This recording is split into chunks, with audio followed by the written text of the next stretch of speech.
at restrictor plate tracks. Also a little bit discouraged with how there was a gap between his own race car. So what did he do? He implemented a specialized team completely dedicated to restrictor plate racing. Less than a dozen people. Oh, and we've got trouble on the track, and it's Kyle Busch upside down. Big time crash. Kyle Busch goes upside down and rolls down across on his roof here on lap 26. Cars comes back over, and now side over side barrel rolls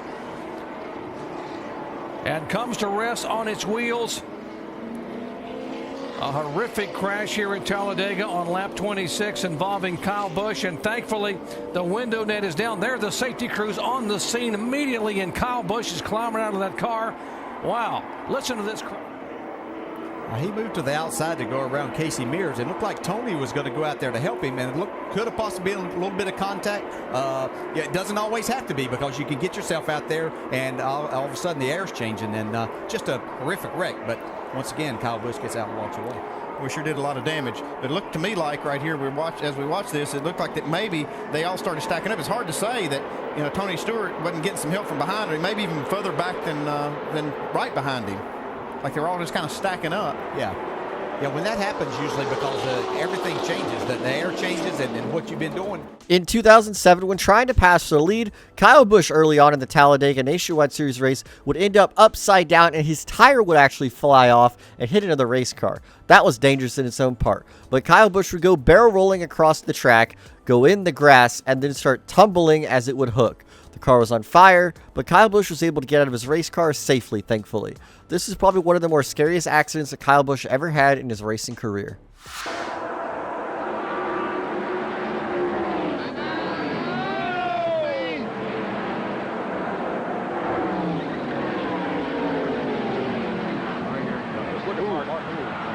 No brakes.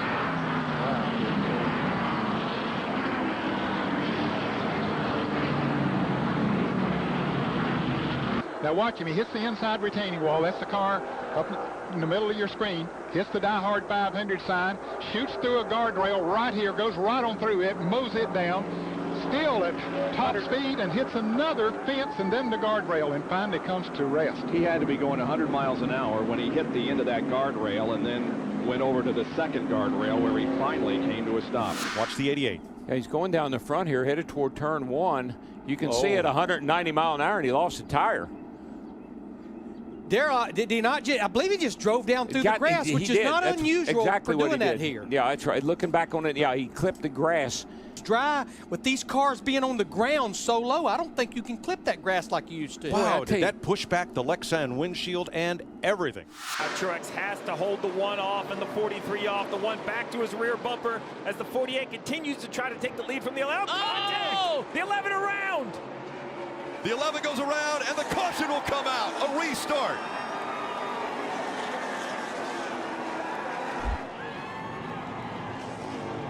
How about out? And this is going to get interesting. Oh, boy. Denny Hamlin not happy with the way Bowman raced him.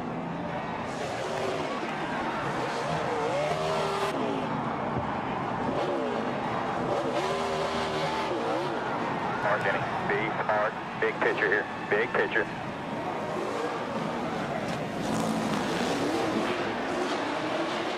He's just a hack. He's just an absolute hack.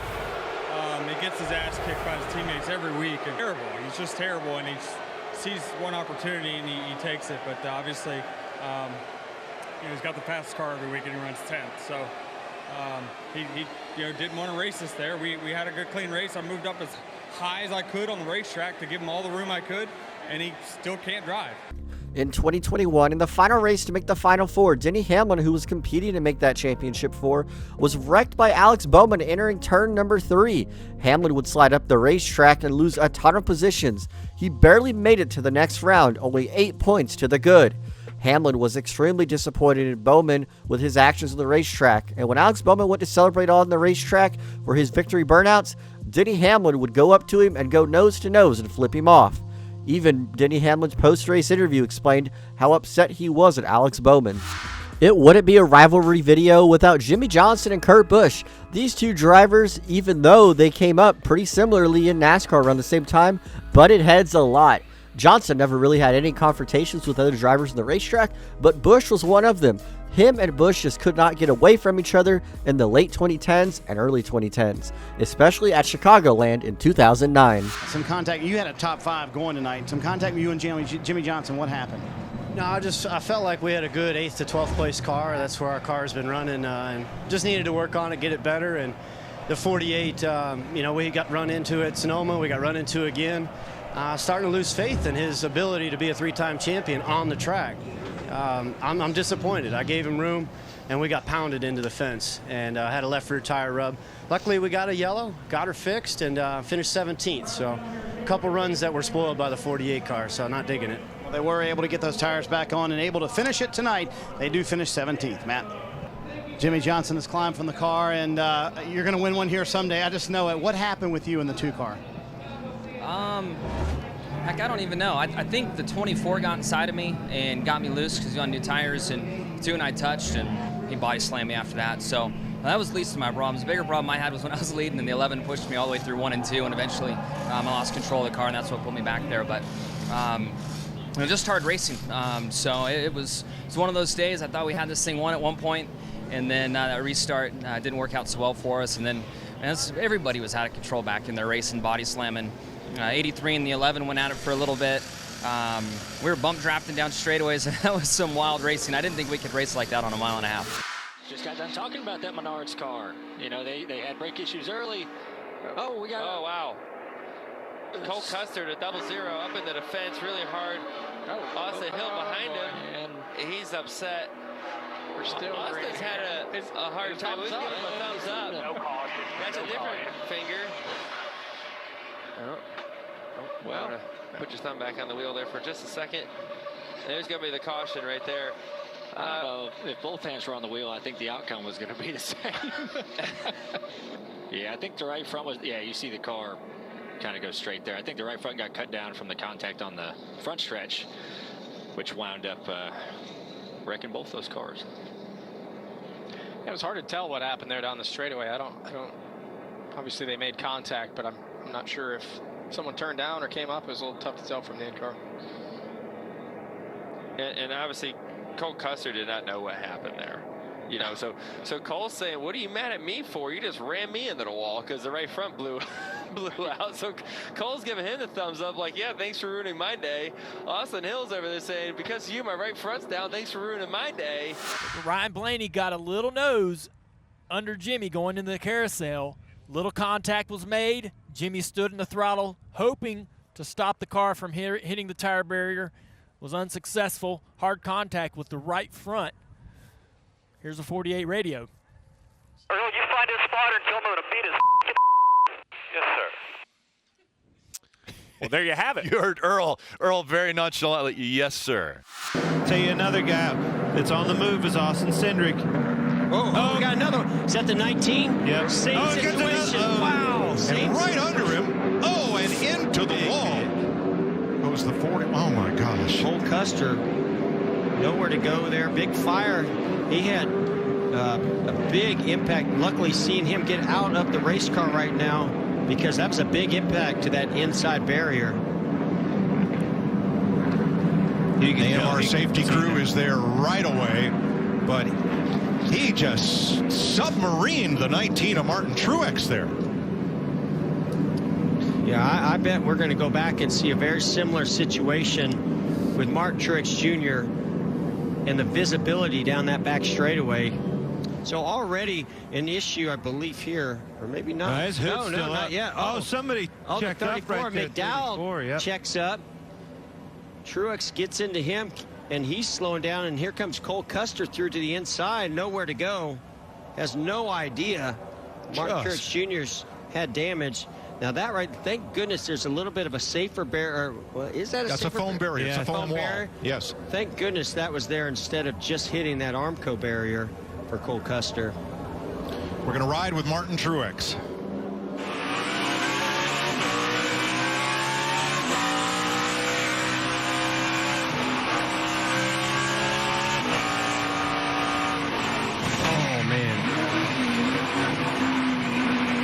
Truex into McDowell. You can see how fast McDowell came into the picture. If this isn't one of the top 5 wildest Cup Series races we've ever had in NASCAR history, I don't know what will. It was the NASCAR's first time at a technically an F1 style racetrack. It was COTA, NASCAR's first time at a track in Texas that was not Texas Motor Speedway. And it was NASCAR's first ever downpour tsunami rain race, if you will, at a Cup Series event. Martin Truex Jr., who couldn't even see out his windshield, would slide into the back of the car in front of him. It would cause him damage where he would be super slowed down the backstretch. Cole Custer, unannounced to anything, would fly right underneath Martin Truex, slide into him, and end up right underneath him, sliding into the guardrail, bursting into flames. Thankfully, both drivers in this accident were okay, but this was a horrific crash down COTA's long back straightaway. Going by Noah. A little bit of contact on with the right front fender.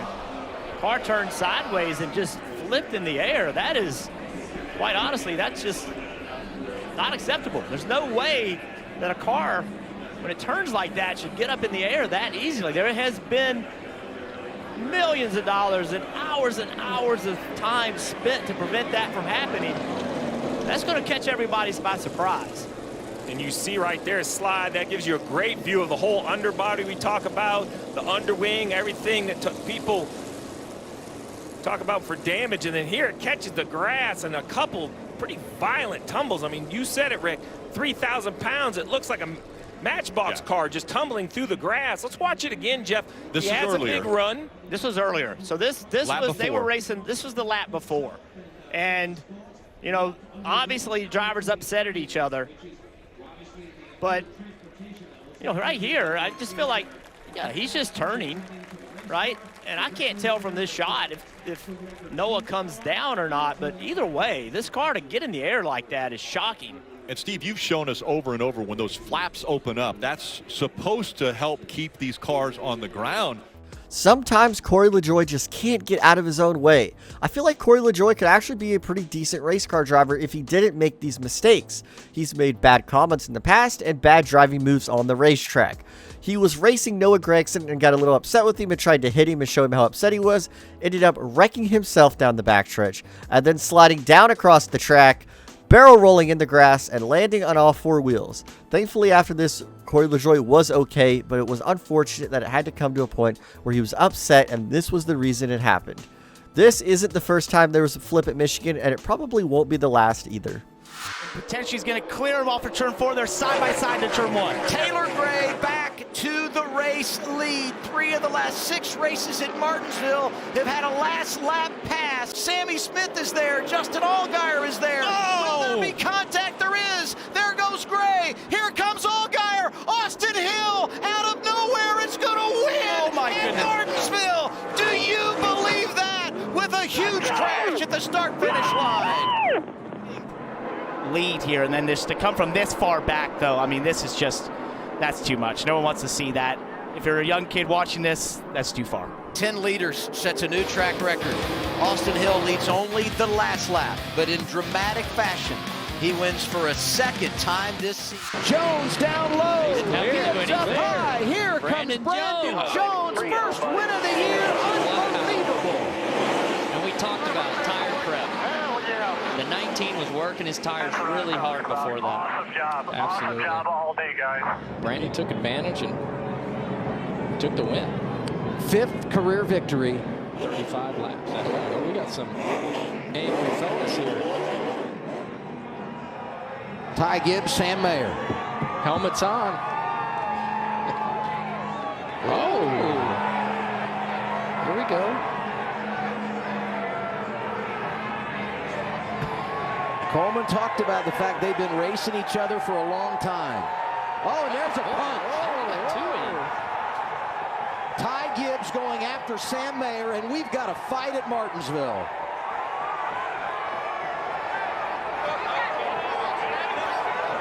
He ain't letting him go.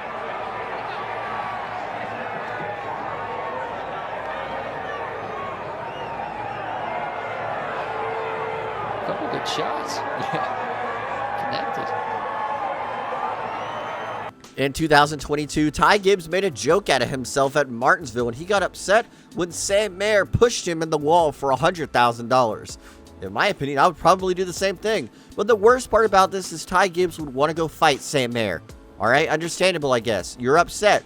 But he made it even worse for himself when he didn't take off his helmet and he started throwing punches at Sam Mayer.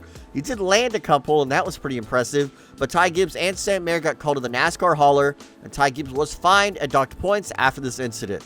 He hasn't had any altercations like this since, but this is by far one of the worst ones he's ever had in his NASCAR career. The final race of the 2023 season for the NASCAR Craftsman Truck Series was at Phoenix Raceway. Most of the time, championship races are pretty calm. Maybe a couple of championship contenders will have a great battle on the track, but that's about all the storylines you need for a championship race. Have a good racing product and make it an exciting finish. That's all you need. But these Truck Series drivers had no idea what they were doing. The race was going pretty smooth and pretty great, just a normal championship race. But it all went downhill very fast after the dominant car, Corey Heim, who was winning the championship, got wrecked by other championship contender, Carson Hocevar. And after that crash, it went downhill really fast. They're all within 5 positions of each other right now. Oh, and he spins him. Carson Hocevar gets into the back of Corey Heim and brings out the caution, the 7th one tonight. Heim is backwards on the racetrack. So is Stuart Friesen. I really don't understand that. Well, he dove into turn 3 and popped him and went down in turn 1 and just spun him out. But shouldn't really affect how that truck runs. But tough break for Stuart Friesen. Corey Heim was extremely upset at this incident. He would later retaliate against Carson Hocevar, fighting him on the racetrack and chasing him all the way up into the wall, bringing out another caution. And this caution would ensue absolute chaos for the remaining of the race. Oh, no. And caution is out again. Can you believe it? Carson Hocevar destroyed his truck. I was looking on the scoring monitor that Corey Heim was backing up to Carson Hocevar. I have to believe that that's related. I believe he just said that's fair.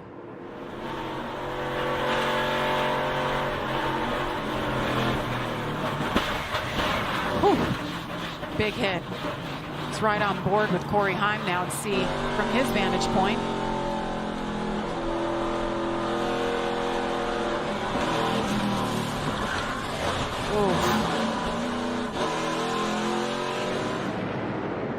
How about Ben Rose? Look at Grant Enfinger's in trouble. Oh, there's a caution.